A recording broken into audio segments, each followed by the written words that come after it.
কচ্ছপ ব্রাহ্মণ হচ্ছে কি করে দেখুন, হাজার হাজার কচ্ছপরা দল উঠে এসে বলছে, ইন্দ্রদম্ন মন্দিরের ভিতরে যে পাথরগুলো বসানো আছে সেই পাথরগুলো আমরা পৃষ্ঠদেশে বহন করে নিয়ে এসেছি, সেই জন্য আমাদের পৃষ্ঠদেশটা দেখুন কেমন শক্ত হয়ে গেছে। দেখুন সৃষ্টিকর্তা ব্রহ্মা অনামিকা আঙুল দিয়ে হাত দিয়ে দেখছে, সত্যি তো কচ্ছপের দল তোরা সত্যি তো তোদের পিঠটা শক্ত হয়ে গেছে, এই পাথরগুলো পিঠে করে এনেছিস। হ্যাঁ, কেন শক্ত হলো বুঝতে পারছেন?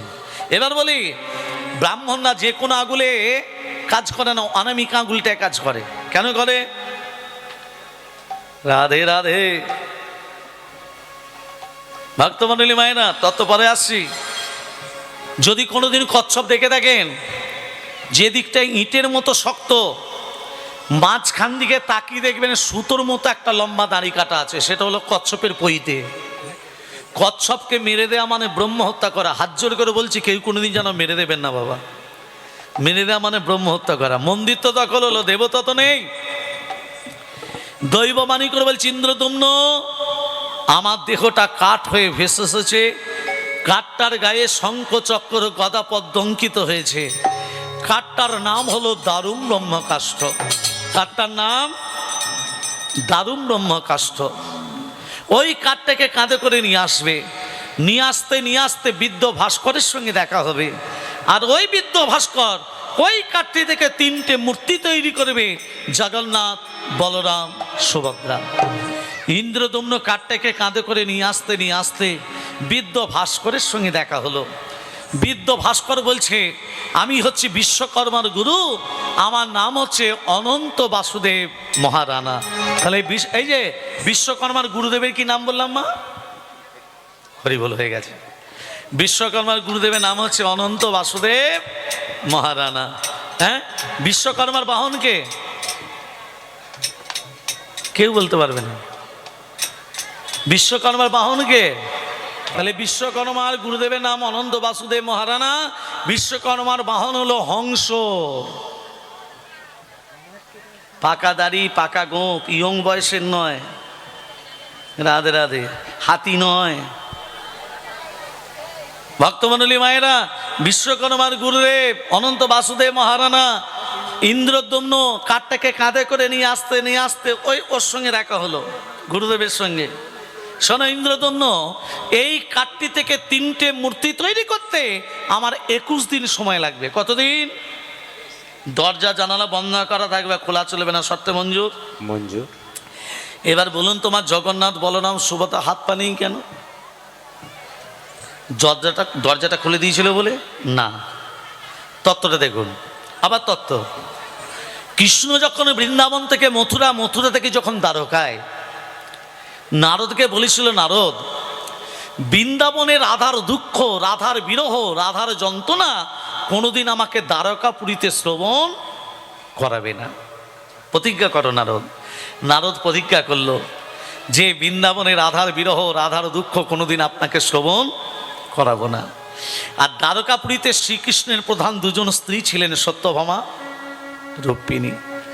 সত্যভামা রুক্মিণী গোবিন্দকে বলছে, স্বামী তুমি যখন ভোজন করো তোমার নয়ন দিয়ে জল বেরোয়, তুমি যখন শয়নে যাও তোমার চোখ দিয়ে অশ্রু প্লাবিত হয়। হ্যাঁ, কেন? কিসের জন্য বলো? সত্যভামা রুক্মিণীকে কৃষ্ণ কোনো কথা বলল না। সত্যভামা রুক্মিণীর মনে হলো কৌতূহল, আমাদের স্বামী কার জন্য কাঁদে? একমাত্র বলতে পারে কে? একবার দেখি। কৃষ্ণ ভগবান যখন নিদ্রায় আছেন, সত্যভামা রুক্মিণী গোবিন্দের বক্ষে কান পাতলেন, বক্ষে। আর এই বক্ষ থেকে একটা আগম নিগম নিঃশ্বাসের সঙ্গে একটা কথা বেরিয়ে আসে, রাধা। সত্যভামা রুক্মিণী বলছে, এই রাধাটাকে একমাত্র বলতে পারে আমাদের স্বামীর প্রধান ভক্ত দেবর্ষি নারদ। নারদের চরণ দুটো জড়িয়ে ধরে বলছে, দেবর্ষি আমাদের স্বামী রাধা বলে কেন কাঁদে? ঘরের ভেতরে চলো। এখানে বলা যাবে না, ঘরের ভেতরে চলো। নারদ কি করেছে? সত্যভামা রুক্মিণীকে ঘরের ভেতর প্রবেশ করিয়ে ওমা রাধার বিরহ কথা বর্ণনা করছে। কেমন করে রাধারানী গোবিন্দকে হারিয়ে হা কৃষ্ণ প্রাণ কৃষ্ণ বলে ধুলায় করাঘুরি দেয়, সখীরা কর্ণ ঘরে কৃষ্ণ নাম দিলে রাধার চৈতন্য আসে। এই বিরহ যত বলে চলে, সত্যভামা রুক্মিণী কেঁদে কেঁদে বলে, ও গো রাধে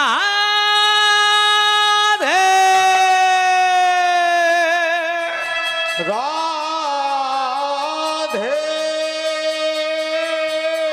প্রেমময়ী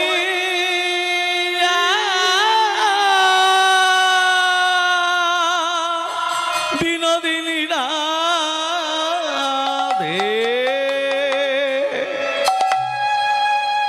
সেই সময় কৃষ্ণ দ্বারে পা রাখছে। নারদের মুখ থেকে রাধার বিরহ কথা শুনে কৃষ্ণ যখনই দ্বারে পা রেখেছে, নারদের মুখ থেকে রাধার বিরহ শুনে কৃষ্ণের হাতগুলো থরথর করে কাঁপতে শুরু করলো। নারদ, বন্ধ করো, আমার হাতগুলো ভিতর দিকে প্রবেশ করে যাচ্ছে। রাধার বিরহ শুনে আমার হাতগুলো ভিতর দিকে প্রবেশ করে যাচ্ছে, আমার চোখ দুটো বেরিয়ে আসছে, আমার পাগুলো ভিতর দিকে প্রবেশ করছে। নারদ, বন্ধ করো। রাধার বিরহ শুনে কৃষ্ণের হাত পা ভিতর থেকে প্রবেশ করে গেল, চোখ দুটো বেরিয়ে আসছে। কৃষ্ণের এমন অবস্থা দেখে বলরাম থাকতে পারল না। বলরাম ছুটে এসে কৃষ্ণকে জড়িয়ে ধরে বলল, কানাই। কানাই বলে যেই জড়িয়ে ধরল, কৃষ্ণের স্পর্শে বলরামেরও হাত পা ভিতর দিকে প্রবেশ করে গেল, চোখ দুটো বেরিয়ে আসছে। কৃষ্ণ বলরামের এমন অবস্থা দেখে সুভদ্রা থাকতে পারল না। সুভদ্রা দুই দাদাকে জড়িয়ে ধরে বলল, দাদা।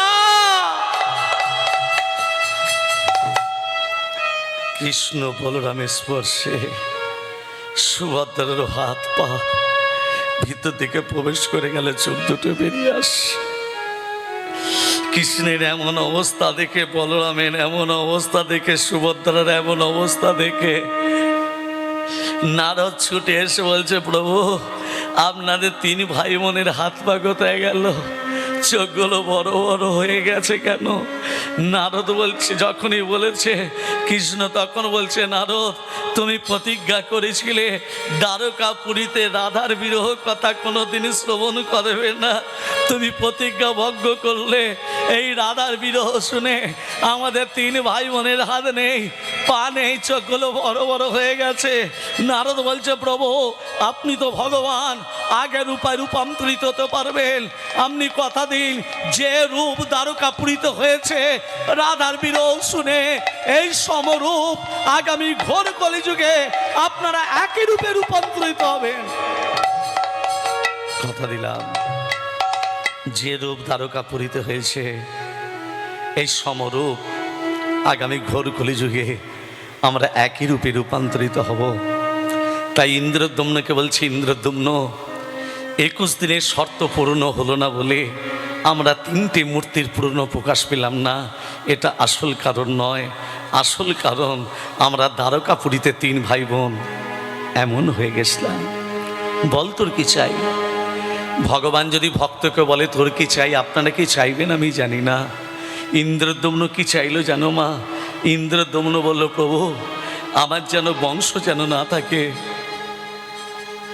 আমি যেন নির্বংশ হই।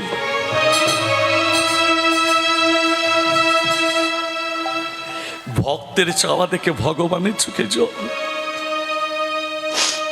এ কি চাইলি? তুই নির্বংশ হতে চাস কেন? না, আমার ছেলেরা বলবে আমার বাবা মন্দির তৈরি করেছে, এই অহংকার যেন না থাকে, এই অহংকার যেন না থাকে। ইন্দ্রদ্যম্ন 18টা ছেলে ছিল, যার 18টা ছেলে বর্তমান, সে নির্বংশ হচ্ছে কি করে মা? তখনকার দিনে পুরীধাম যেতে হতো জলপথে যেতে হতো, স্থলপথ ছিল না। আর জলপথে যেতে গিয়ে অনেক ভক্ত নৌকা ডুবি হয়ে মারা যেত। ইন্দ্রদ্যুম্ন কাঁদতে কাঁদতে বলছে, জগন্নাথ তোমার প্রসাদ পেতে কত ভক্ত আসে, আবার নৌকা ডুবি হয়ে মারা যায়, তুমি ভগবান হয়ে তুমি এগুলো তাকিয়ে তাকিয়ে দেখবে যে ভক্তরা নৌকা ডুবি হয়ে মারা যাচ্ছে, কি করতে হবে? তুমি তো জগন্নাথ, ভক্তদের জন্য একটা সড়ক পথ করে দিতে পারো না? দেব, ভক্তদের জন্য সড়ক পথ করে দেব, তোর 18টা ছেলের গলার নালিগুলো যদি কেটে দিতে পারিস, পারবি? বাবা হয়ে 18টা ছেলের গলার নালি কাটতে পারবি? ইন্দ্রদ্যুম্ন বলছে, আমি তো বাবা, 18টা ছেলে যে আমাকে বাবা বলে ডাকে, আমি বাবা হয়ে 18টা ছেলের গলার নালি কাটবো কি করে জগন্নাথ?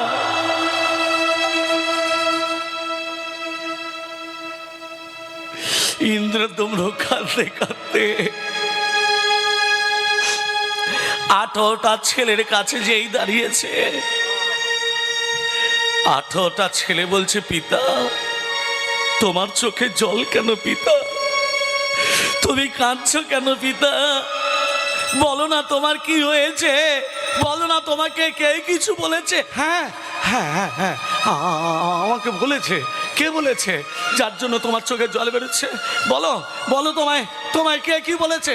শুনতে চাস? শোন তবে।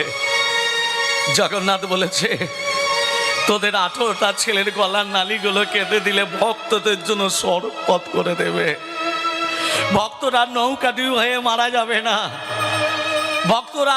ভক্তরা মারা যাবে না। জগন্নাথকে দর্শন করার জন্য কত ভক্ত নৌকা ডুবি হয়ে মারা যায়, আমি যদি তোদের বাবা হয়ে 18টা ছেলের গলার নালি কেটে দিই, ভক্তরা কেউ বাবা বাবা, এর থেকে বড় পাওয়া কি হতে পারে বাবা? তুমি বাবা হয়ে আমাদের 18টা ছেলের গলার নালি কাটবে, এর থেকে বড় পাওয়া কি হতে পারে? তুমি দ্বিধাবোধ করো না বাবা, তুমি বাবা হয়ে আমাদের 18টা ছেলের গলার নালি কাটবে, দ্বিধাবোধ করো না, এর থেকে বড় পাওয়া কিচ্ছু হতে পারে না। ইন্দ্রদ্যুম্ন 18টা ছেলেকে দাঁড় কাটিয়ে জগন্নাথের দিকে তাকিয়ে বলছে, জগন্নাথ তুমি না বলেছিলে 18টা ছেলের গলা কেটে দিলে সড়ক পথ করে দেবে? আমি 18টা ছেলেকে দাঁড় কাটিয়েছি জগন্নাথ। ইন্দ্রদ্যুম্ন 18টা ছেলেকে দাঁড় কাটিয়ে এক এক করে 18টা ছেলের গলার নালিগুলো কেটে দিল।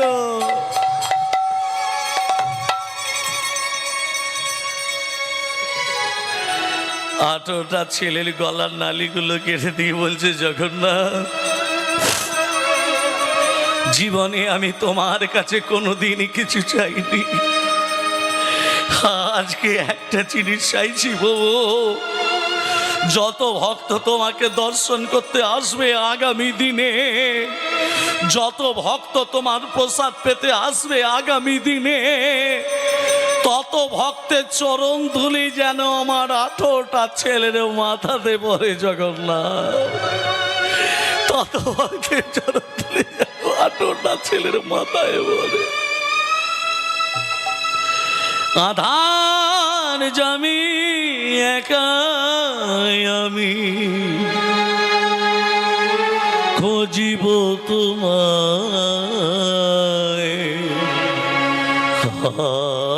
ধরে পার করি নিয় গোয়ামা দয়া, ধরে পার করি নিয় গোয়ামা।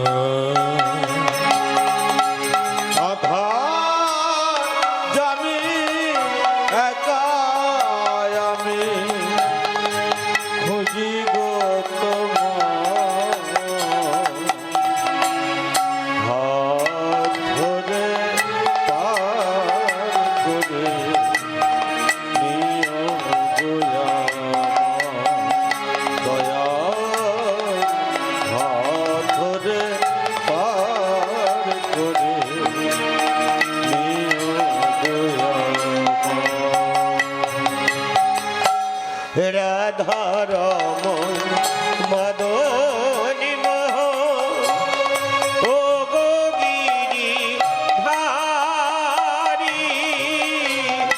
অহরহ বংশীর ধ্বনি শুনি গো তোমারি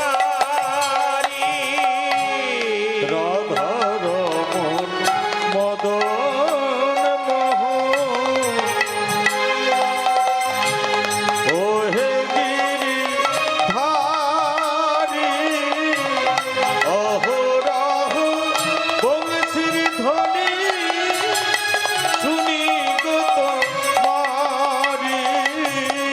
প্রিয় ভাজনে তুমি বিনে অভাজনে তুমি বিনে তরবে কেহ হাত ধরে পার করে নিও দয়াল হাত ধরে পার করে নিও পিতা মাতা ভগিনী ভাতা দুটি দিনে দেখা শেষের দিনে ভজন বিনে যেতে হবে একা। পিতা মাতা ভগিনী ভাতা দুটি দিনের দেখা শেষের দিনে স্বজন বিনে যেতে হবে একা। ওই চরণে ভক্ত জনে ওই চরণে ভক্ত জনে আই যেন ঠাই। হাত ধরে পার করে নিও দয়াল হাত ধরে পার করে নিও গোয়ামা। ও গো দয়াল আমার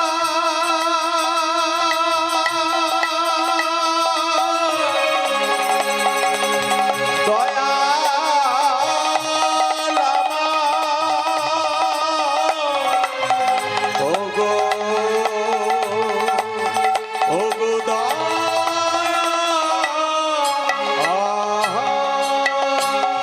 প্রেম সে বলো রাধা রানী কি জয় মদন মোহন কি জয় গিরিধারী লাল কি জয়। আর কি চাস?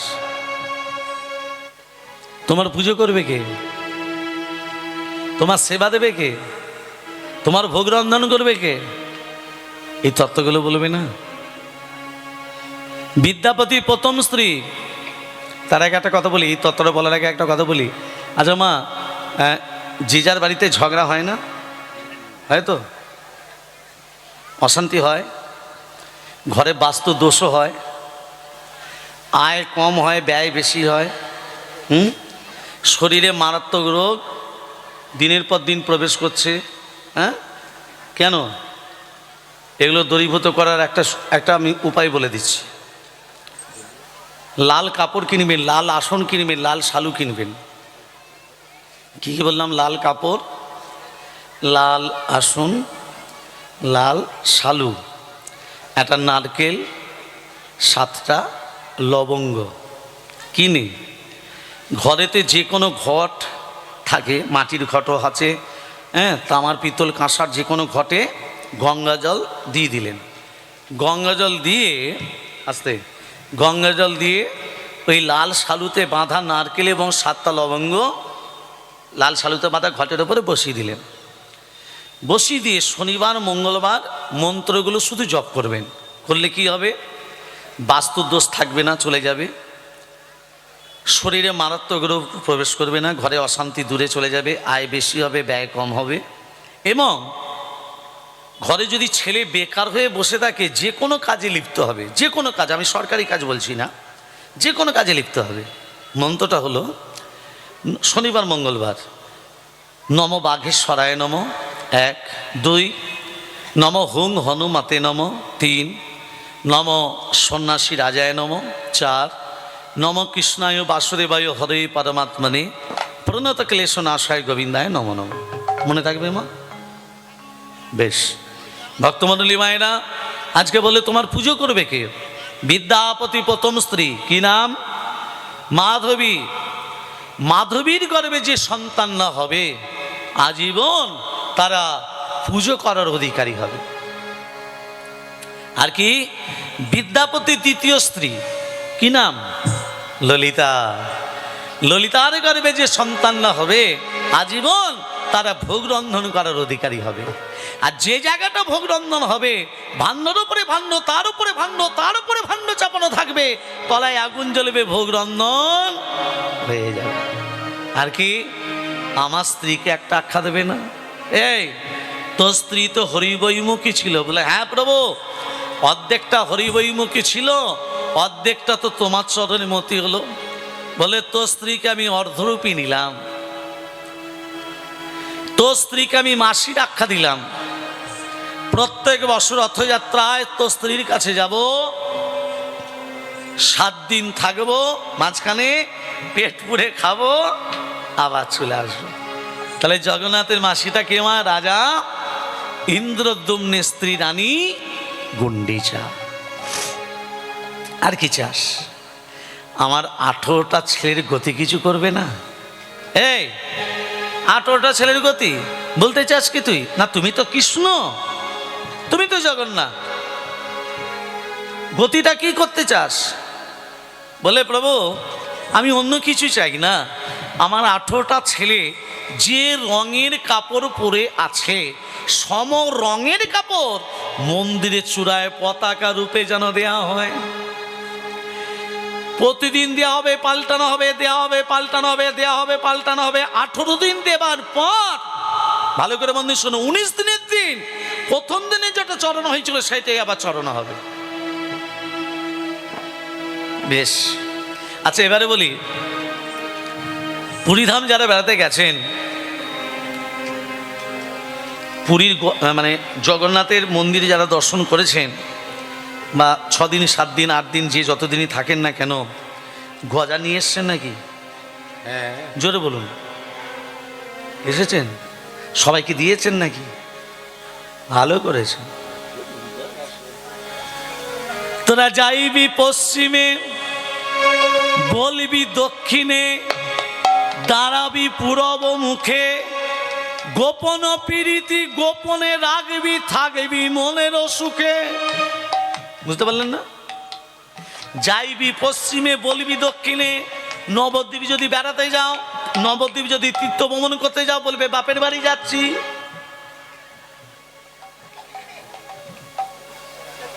যাইবি পশ্চিমে, বলবি দক্ষিণে, দাঁড়াবি পূর্ব মুখে। যে কোনো দেবদেবীকে দর্শন করার আগে পূর্ব দিকে মুখ করে প্রণাম করে নাও।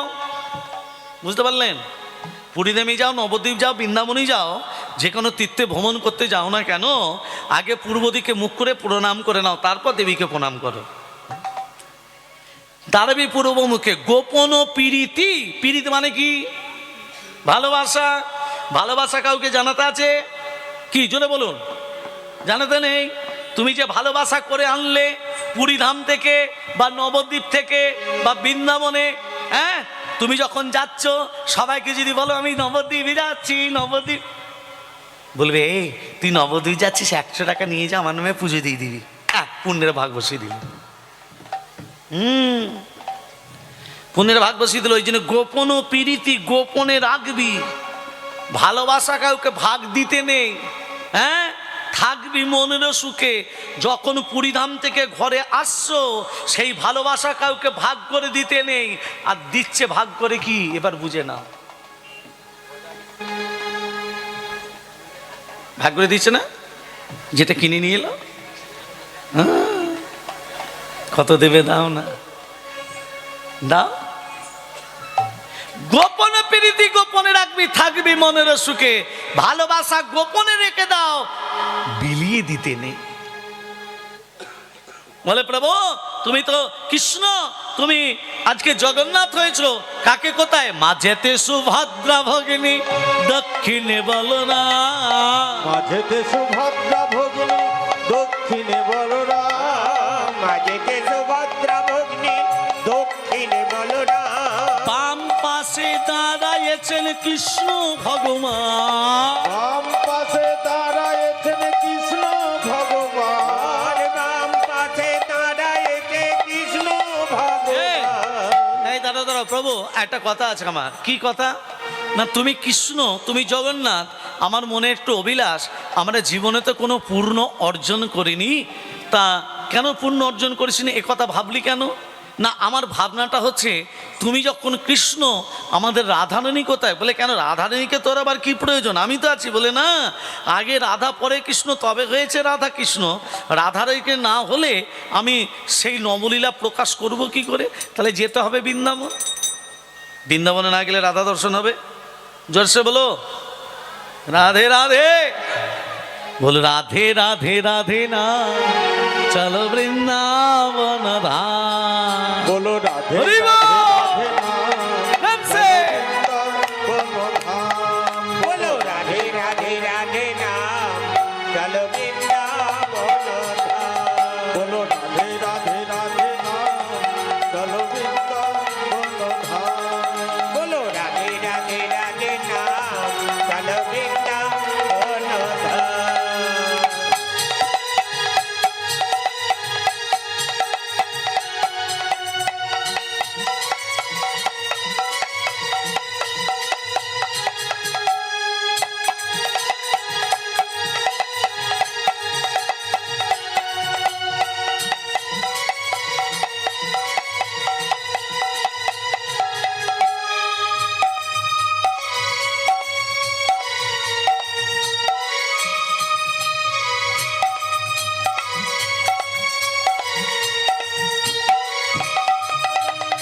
বৃন্দাবনের পাখিগুলি, বৃন্দাবনের পাখিগুলি, বৃন্দাবনের পাখিগুলি বৃন্দাবনের পাখিগুলি, গাইছে রাধা রাধা নাম।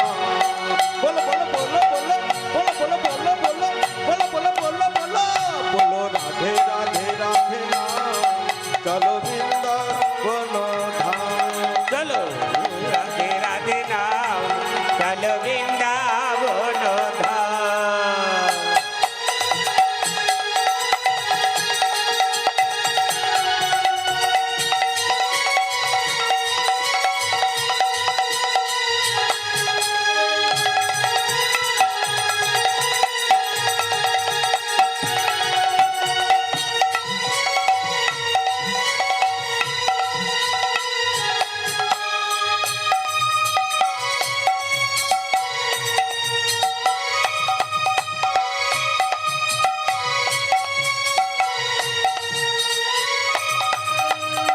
বৃন্দাবনের গাভীগুলি, বৃন্দাবনের গাভীগুলি, বৃন্দাবনের গাভীগুলি বৃন্দাবনের গাভীগুলি, গোচারণে উড়ায় ধুলি।